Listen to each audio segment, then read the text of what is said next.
Pemirsa Tegar TV dimanapun Anda berada, kita lanjutkan dialog spesial kita pada sore hari ini bersama Pak Dedi Afrizal Eskep MH.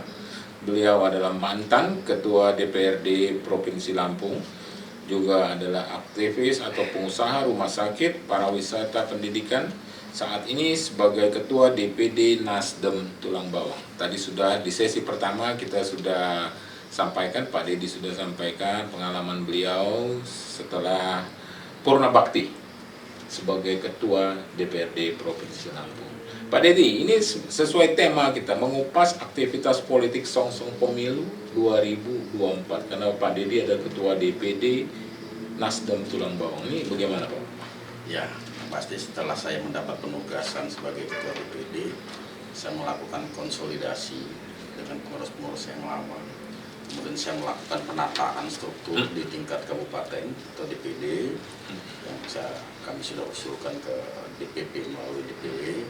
Kemudian saya membentuk dan menata kembali struktur Dewan Pimpinan Cabang di Kecamatan. Oh, itu setelah Pak Dedi ditunjuk sebagai atau diminta sebagai Ketua Nasdem Tulang Bawang. Betul. Tahun berapa itu? Januari 2022, 13 Januari 2022. Baru deh ya? Baru. Iya.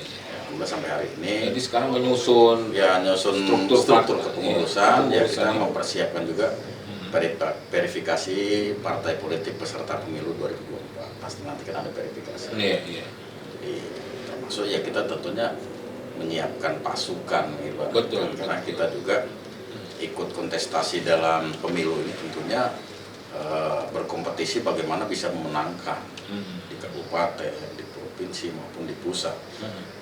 Kita berusaha bagaimana menempatkan sebanyak-banyaknya kader Partai Nasdem di Kabupaten Tulang Bawang maupun di provinsi, sehingga ini menjadi tolak ukur dalam kita juga nanti mendorong kader-kader Partai Nasdem yang akan maju di Pilkada di 2004 bulan November 2024. Tapi Pak Dedi sebagai putra daerah Tulang Bawang lah, kalau saya ini optimis lah karena memang jaringan bagaimana sih? Gimana? Ya, kalau saya mimpi ya pernah ada. 2012 kan pernah saya maju sebagai calon bupati ya. Pada saat itu partai saya pada saat itu tidak bisa memberikan rekomendasi kepada saya untuk maju.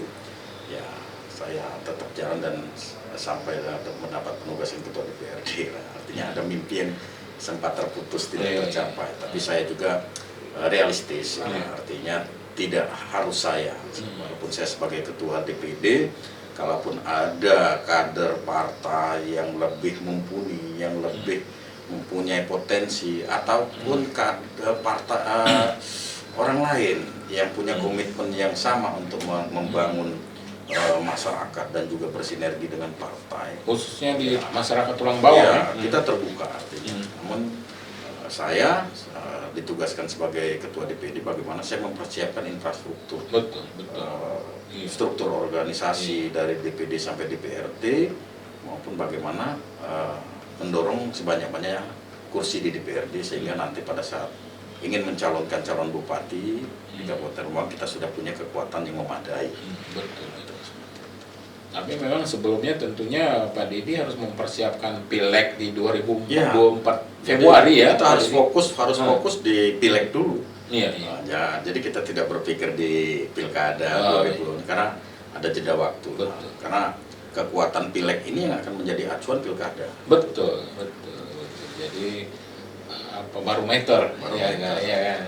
Jadi memang gimana Pak Dedi kira-kira ya selain persiapan struktur di masyarakat juga upaya-upaya sebagai Ketua DPD Nasdem itu. Ya, jadi saya memanfaatkan waktu yang cukup longgar ini ya sampai dengan 2024 dengan turun ke kecamatan, ke kampung-kampung di Kabupaten Bawang untuk melakukan pertemuan-pertemuan, menyusun pengurusan ranting ya, artinya sekaligus saya juga memberikan satu aktivitas kegiatan yang manfaat sekaligus baksos ya. Baksos yang ya saya ingat ini salah satu baksos yang Pak Dedi gelar itu saya masih ingat itu ada hitanan masal gitu ya. Ya saya pikir saya punya ilmu ya, saya punya skill kan. Bagaimana saya memberdayakan ilmu dan skill saya ini manfaat sama masyarakat. Oh iya, ya, betul. Seperti itu. Yang saya pikir paling mudah saat ini bisa saya berikan ya ilmu saya itu. Manfaatnya mudah-mudahan juga bisa dirasakan oleh masyarakat kan, seperti itu. Apalagi di Tulang Bawang sendiri kan seperti tadi Pak Dedi katakan ada rumah sakit dan sebagainya, Pak Dedi ya.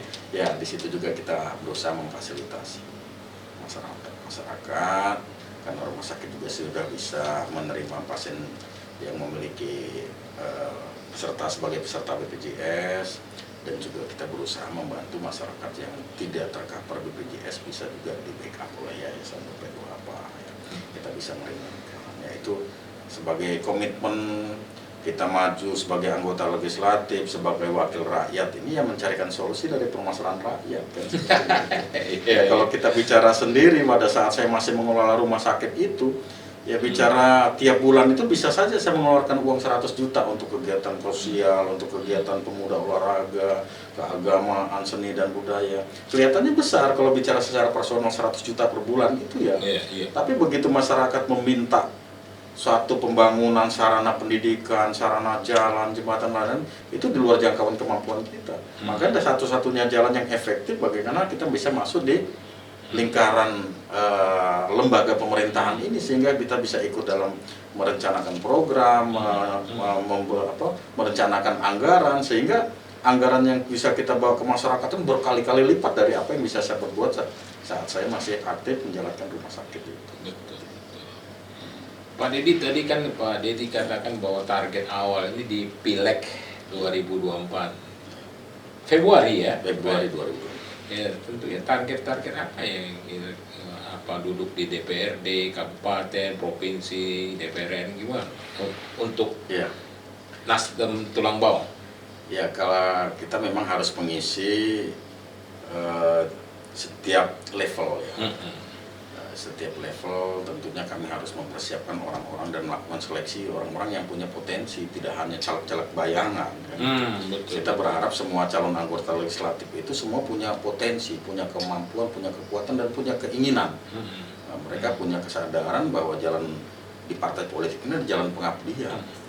Sehingga kita juga ingin mendudukkan orang-orang yang punya potensi itu bukan sebagai anggota dewan yang terhormat, tapi sebagai wakil rakyat. Wakil rakyat, itu harus jelas. Ya, jadi kan ada dua jenis yang saya lihat saat ini, ada yang wakil rakyat, ada anggota dewan yang terhormat. Karena menjadi anggota dewan itu bisa siapa saja, apalagi mereka memiliki kemampuan atau kos politik yang besar, sehingga dengan transaksional, memenuhi apa yang diharapkan masyarakat yang pola pikirnya pragmatis, bisa saja duduk. Tapi saat transaksional sudah terjadi, ya tentunya mereka sudah merasa apa yang sudah mereka berikan itu adalah kompensasi dari suara yang mereka dapatkan. Sehingga mereka tidak memiliki tanggung jawab untuk membuat program.